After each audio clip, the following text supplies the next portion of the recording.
Fired federal workers could work factory jobs created by the tariffs. That's right. All of you fired government bloat workers, learn to weld. Learn to work an assembly line. Yeah, we're going to have a lot more industrial jobs here soon. Time to step up and fill them. So Treasury Secretary Scott Bessent has suggested that those who have been laid off from their jobs in the federal government will be able to take on new jobs created as tariffs rehouse manufacturing in the U.S. Yeah, and that's actually another big one of the reasons for the tariffs was our shipbuilding industry domestically has been devastated. And it's kind of important, like, for our Navy, for example.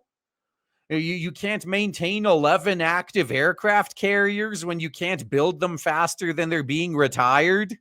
And that's just aircraft carriers. That's not counting the hundreds other ships. It's going to cause a problem if our shipyards continue to decline. And that's just one manufacturing sector.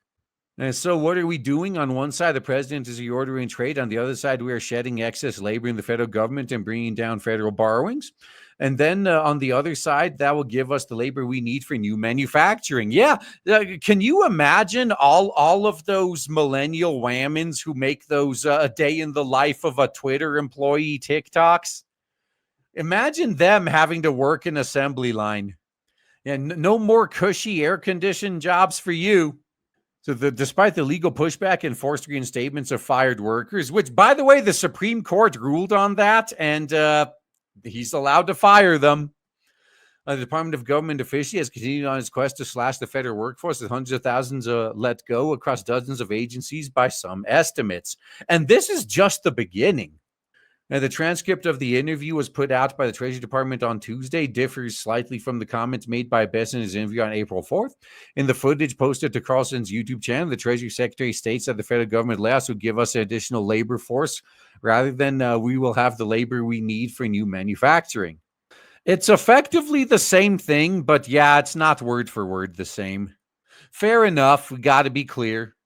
Otherwise, we'll be arguing semantics. But even then, they'll still find a way to argue. U.S.-based employers announced 240 job cuts in March, a 6% increase from February, according to the outplacement firm Challenger, Gray & Christmas. Well, some people aren't going to be having a good Christmas when this hits. Oh, God. This marks the third highest monthly total since the firm began tracking data in 1989. Damn.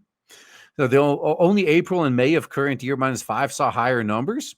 671,129 and 397,016 cuts respectively. One of those is way higher than the other during the early months of the pandemic. So remember, back then, it was perfectly fine to crash the economy, but now the boomers have a problem?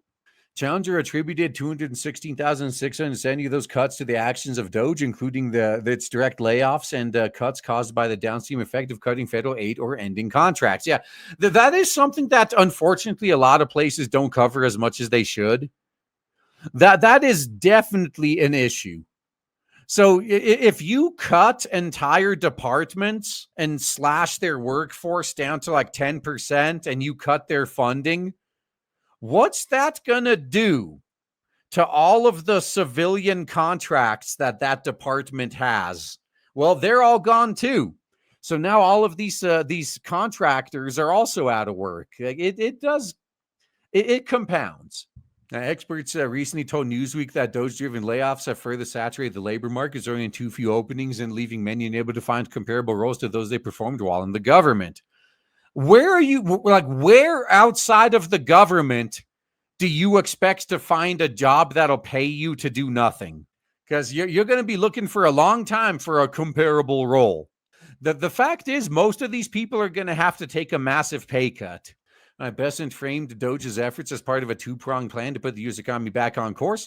The Treasury Secretary told Carlson that trimming down the federal workforce and cutting government spending would substantially cut expenses, while Orange Man's tariff plans would generate substantial tariff revenue. Yeah, this is where things get fun, actually. It's not just generating the tariff revenue, but when the jobs come back into the U.S., now all this extra labor force gets to work those new jobs.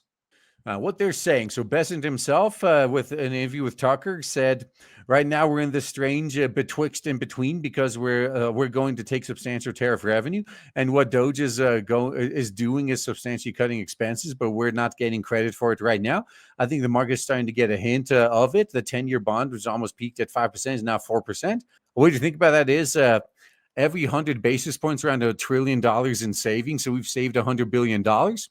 That's probably not going to happen that quickly again. But I think we are setting the sails for a much better fiscal time. People don't have to say the U.S. is out of control. The U.S. is going into default. We're not. If anything, it's the opposite, like especially if they cut spending too. I think every day my case gets better. Now, I will have to point out one flaw in his reasoning. He is making the same mistake that the left do. If we increase taxes, we'll get more money. But don't forget that if you increase taxes, which is what tariffs are, you're going to get less people spending. I think you're already past the Laffer curve, which is like the highest amount you could tax and still, come out on top before you trigger the negative feedback loop. Economist Alison Shrivastava previously told Newsweek, only the overall job market's ability to absorb cuts will depend largely on the type of jobs workers are looking for and then the rebound in employer hiring and confidence.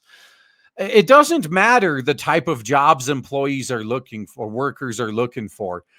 If their field doesn't exist anymore, they'll have to look for another type of job.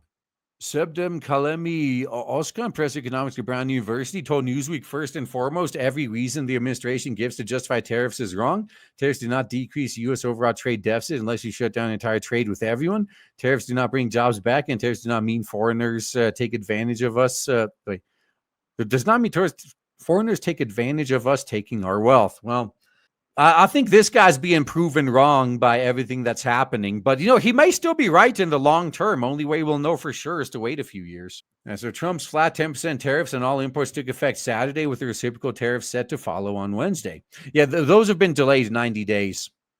Musk announced he will step away from his raw Doge by the end of May, stating he expects to meet his goal of cutting federal spending by $1 trillion by then. And hopefully the department sticks around.